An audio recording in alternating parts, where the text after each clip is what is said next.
Hi, before I begin today's video, I want to give a shout out to a Black booktuber, and today I want to give a shout out to Books with Shae. She is almost at 800 subscribers. She is 6 away, so definitely go check out her channel if you get the chance. She did a video recently with her husband, and she is picking out books doing it for February for her husband to read that are written by Black authors. Definitely go check out that video and the pics there. You'll definitely find some good books there that are written by Black authors. So definitely go check out her channel. I will leave links down to her social media and her channel down in the comment section below. Hi, my name is Justin, aka Ghost Reader, and today I am taking a quiz, an online quiz in Black history to test out my Black history knowledge. This is part of my topics in Black history series. Last week Thursday, I did a video testing my knowledge about where countries were in Africa. I did a little better than the average, better than I thought I would. I got 69% of the countries correct. Today, I'm doing a short quiz that is 25 questions long, testing my knowledge of Black history. And so that's what I'm going to be doing today. So let's go ahead and get right into the quiz. Okay, so I have the quiz here, the Black History Trivia Quiz. There are 25 questions, and basically it asks, are you a history guru or a neophyte? Take the quiz to find out. So let's get started. So first question, who was the first African-American Major League Baseball player? Larry Doby, Jackie Robinson, Ernie Banks, and Satchel Paige. I only know two people in this question, and that's Satchel Paige and Jackie Robinson. Satchel Paige played for the Negro League, and my sister's over here like, I know the answer, but I think that it is Jackie Robinson, and that is correct. On April 15th, 1947, Robinson made his debut before a crowd of 26,623 spectators at Ebbets Field, including more than 14,000 Black patrons. I think that Satchel Paige would have been great in Major League Baseball if he had gotten the chance to play for them. Question 2. Where was Malcolm X killed? Massachusetts State Prison, the Audubon Ballroom, Manhattan, downtown Boston, his house in Queens. This is interesting because I just watched a documentary on who killed Malcolm X on Netflix, which was really good. You guys should check that out. And I also actually went to where he was killed when I was in middle school on a field trip. So this is the Audubon Ballroom in Manhattan. It's actually in Harlem. So yeah, on February 21st, 1965, in Manhattan's Audubon Ballroom, Malcolm X began to speak to a meeting of Organization of Afro-American Unity when a disturbance broke out in a crowd of 400. A man yelled, "Get your hand out of my pocket." As Malcolm X and his bodyguards moved to quiet the disturbance, a man rushed forward, shot him in the chest with a shotgun. And a documentary I watched on Netflix basically is an investigation into the man who shot, or at least the guy who shot the shotgun, and who else could be culpable for his death. Question 3. Where was the first sit-in at a segregated lunch counter? And that the choices are Jackson, Mississippi, Atlanta, Georgia, Charleston, South Carolina, Greensboro, North Carolina. My sister is frantically waving. She knows the answer. It is Greensboro, North Carolina, I believe. Correct, it is. At long last, after decades of acceptance, 4 freshman students at North Carolina A&T went into Woolworth, Greensboro, North Carolina, and at the lunch counter they sat in. So question 3. So I've got 3 out of 3 right so far. Question 4.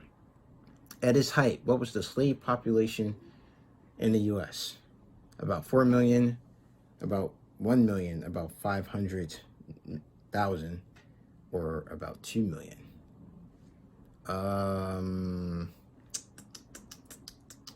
What was the slave population at its height? Okay, I don't know this off the top of my head, so I'm going to be taking a lucky guess here. I don't think it was 500,000.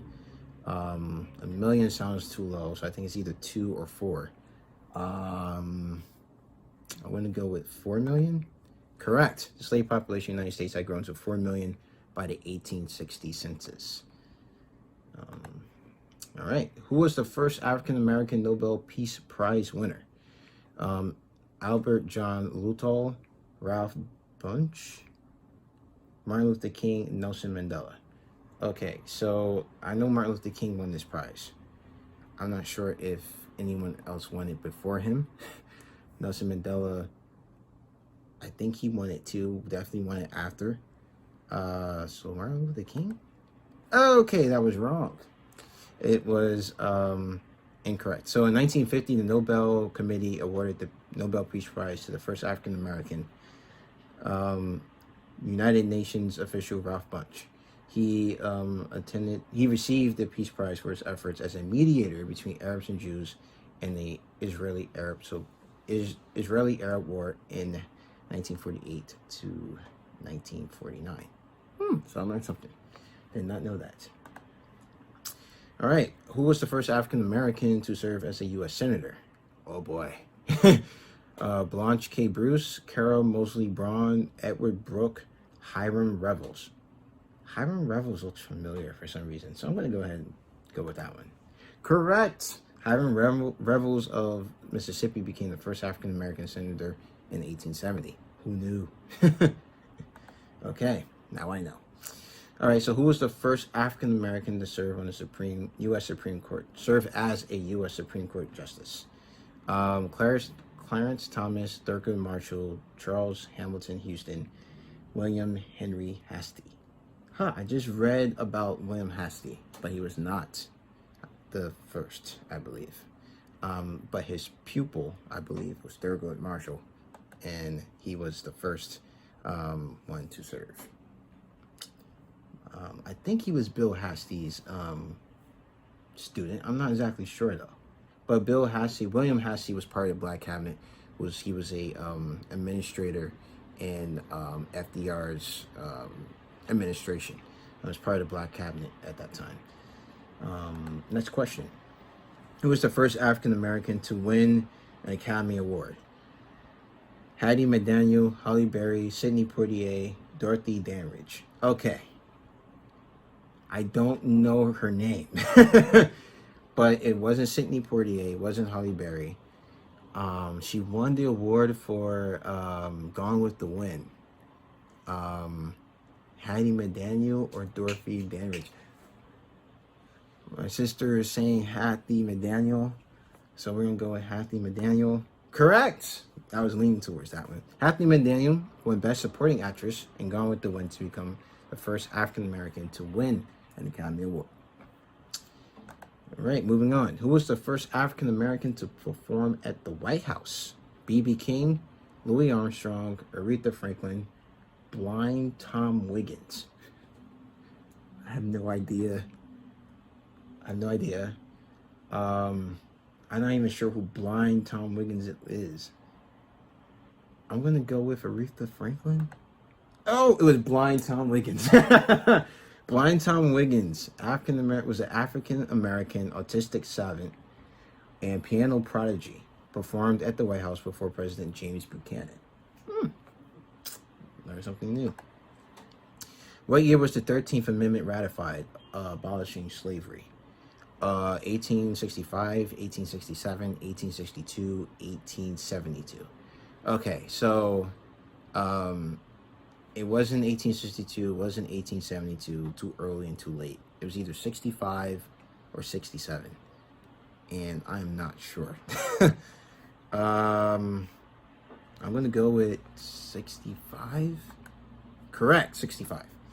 The 13th Amendment to the United States Constitution officially abolished and continues to prohibit slavery and involuntary servitude, except as a punishment for a crime, which is why there's a documentary called 13th, which basically goes into like the whole prison complex and how that's being used to keep, like, basically it's a loophole for this, because people in jail can't be forced into involuntary servitude. It was adopted on December 6, 1865, and was then declared in a proclamation of Secretary of State William H. Seward on December 18th. I like how they have a learn more button here too, so you can learn more. All right, so who signed the Emancipation Act? Andrew Johnson, Abraham Lincoln, James Buchanan, Ulysses S. Grant, and that, of course, is Abraham Lincoln. And he signed it on April 16th, 1862. First abolished slavery in D.C. and began an important step to the long road towards full emancipation and enfranchisement of African Americans. Okay, question 12. With the 15th Amendment ratification in 1870, what did African Americans gain in the United States? Oh boy, 15th Amendment. Right to citizenship status, freedom from slavery, the right to sit anywhere, or voting rights. All right, so freedom from slavery, no. Right to sit anywhere, no. Is either citizenship status or voting rights. And I'm not sure. I'm going to go with right to citizenship. I guess right to citizenship. Let's look at that. Nope, voting rights. I should have known that, to be honest. Basically, you can't deny a citizen the right to vote based on race, color, or previous condition of servitude. Who was the only African American among the original NAACP executives? Webb Du Bois, or W.E.D. Du Bois, Frederick Douglass, Martin Luther King, Rosa Parks. Of course, it's Frederick Douglass. No, it's not Frederick Douglass. It's W.E.D. Du Bois. The only African American among the organization's executives when it was founded in February of 1909. Du Bois was made director of publications and research, and in 1910 established the first journal of the NAACP, The Crisis. An all-white jury acquitted J.W. Millam and Roy Bryan for the murder of whom? Malcolm X, Martin Luther King, Emmett Till, Medgar Evers. So definitely not Martin Luther King. Definitely not Malcolm X, because Malcolm X was shot by a black person. So it was either Emmett Till or Medgar Evers. Medgar Evers got shot, I believe, on his front lawn. I'm going to go with Emmett Till. Correct. Emmett Till. So the question, because my sister's asking what the question was. The question was, an all-white jury acquitted J.W. Millam and Roy Bryan for the murder of whom? And that was Emmett Till. Yep. So who shot Martin Luther King on April 4th, 1968? Gavrilo Princip. That's funny because he actually was the guy who started World War I after he shot the Archduke. Lee Harvey Oswald, who shot JFK. John Wilkes Booth, who shot Abraham Lincoln. Or James Earl Ray, who shot Martin Luther King. Who became the first African American to graduate from Harvard University? Charles Hamilton Houston, Richard Theodore Greener, or W.E.D. Du Bois, Thurgood Marshall. I think it was, I don't know, to be honest, but I know W.E.D. Du Bois graduated from Harvard. I wasn't sure if he's the first. I don't know. Let's go for it. Nope. It was Richard Theodore Greener. Graduated from Harvard College in 1870, the first African American to do so. The PGA was considered Caucasian only until which golfer joined? So I have no idea about golf. So Tiger Woods, Lee Elder, Charles Sifford, Pete Brown. So this is going to be a lucky guess because I don't know. It was Charles Sifford. So I got that one wrong. Next. Whose proposal that Congress considered civil rights legislation culminated in the Civil Rights Act of 1964? Lyndon B. Johnson, Dwight Eisenhower, John F. Kennedy, Martin Luther King. I'm a bit confused here. Lyndon B. Johnson. I know Lyndon B. Johnson signed it, but was it his proposal that led to it becoming civil rights legislation? Like, actually becoming law? I don't know. Because, I mean, Martin Luther King would have been like, hey, like, could you do this? Lyndon B. Johnson signed it into law. So, yeah, this one's kind of worded kind of... I'm going to go with Martin Luther King, but Lyndon B. Johnson did sign it. John F. Kennedy. I thought so because Lyndon B. Johnson was his... Lyndon B. Johnson would have been the guy after him. So... Right. So, yeah, it was John F. Kennedy. All right. So yeah, I was a bit confused about how that one was worded, but yeah. So who established the first non-indigenous settlement of Chicago? Pedro Alonso Nino, Jean Baptiste Ponte du Sable, Sally Bain, Joseph Moreno. I've only heard of DuSable, and I cannot remember for the life of me what he did. So since that's the only name I know, I'm going to go with him. Oh, correct! He first arrived on the western shores of Lake Michigan about 1779, where he built the first permanent non-indigenous settlement at the mouth of the river just east of present Michigan Avenue Bridge on the North Bank. Who knew? Well, now I do. Who broke three track and field world records in 45 minutes at Ohio State? Michael Johnson, Maurice Green, Jesse Owens, Carl Lewis. Only name I know here is like Jesse Lewis for track and field. And I'm not sure if that's him, but I'm gonna go with him because it is him. Oh, they're all track and... Wait, isn't Carl Lewis? That's the Black Power guy? No? I don't know any of these names. But my sister tells me they're all like track and field people. All of them, all the last three, I think, are more like 80s and in the 80s, like 80s to 90s. And Jesse Owens is the only one that's like further back. Gotcha. Sarah Good was the first African American woman to receive a patent. What did she invent? Hair straightening system, folding bed, dry cleaning process, lipstick. Never knew that Sarah Good was the first African American woman to receive a patent. What did she invent?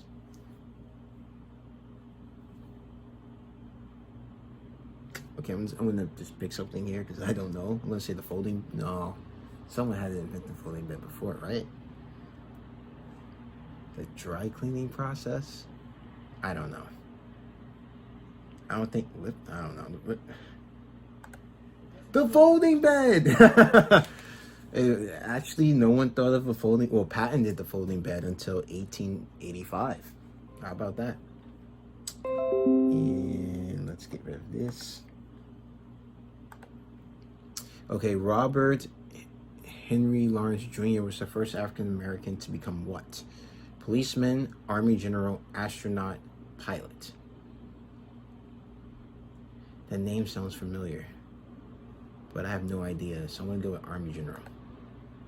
Astronaut, and became the first astronaut in June 1967. Although he never made it into space. Okay, that's why I never heard of him then. He never made it to space. Before it became Black History Month, what was the observance of Black History called?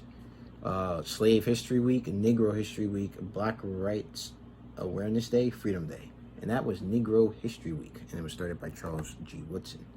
Hey, got that one right. Two more to go. What was the first African American owned and operated newspaper? Oh, okay. I just learned who the first daily African American owned newspaper was. I think the first owned one out of these, the Mississippi Enterprise, Freedom's Journal, Our Times, and Birmingham Times, I think it's Freedom's Journal. Correct. Yeah. Operated from 1827 to 1829. And last but not least, who is considered the father of Black history? And that, of course, is Carter G. Woodson. So my results, how did I do? I got 18 out of 25 correct. And that puts me as an antiquarian. So I think I'm fantastic job, close to perfect. That performance was one for the history books. All right, so it looks like I got a 72%, which is 3% better than I did on the African countries quiz, which my sister should be taking soon, but she keeps making excuses not to. So hopefully she's gonna do it next week so we can have some fun. But yeah, that was this quiz. I did actually wish I did a little better on that one, but I think I did pretty good because for some of them I had no idea. I definitely learned some stuff, so that was good. But yeah, if you want to do this quiz, I'll make sure I put the link to this in the comment section. Not the comment section. I can actually put it in the description box so you guys can do it too. Thank you for watching. If you like this video, please hit the like button. If you want to see more videos from me, please subscribe. You can follow me on Twitter at GhostReads28, on Instagram at Justin the Good Reader, Justin the Ghost Reader. I am a good reader though. And on Goodreads, the link is down in the description box below. So as always, keep reading.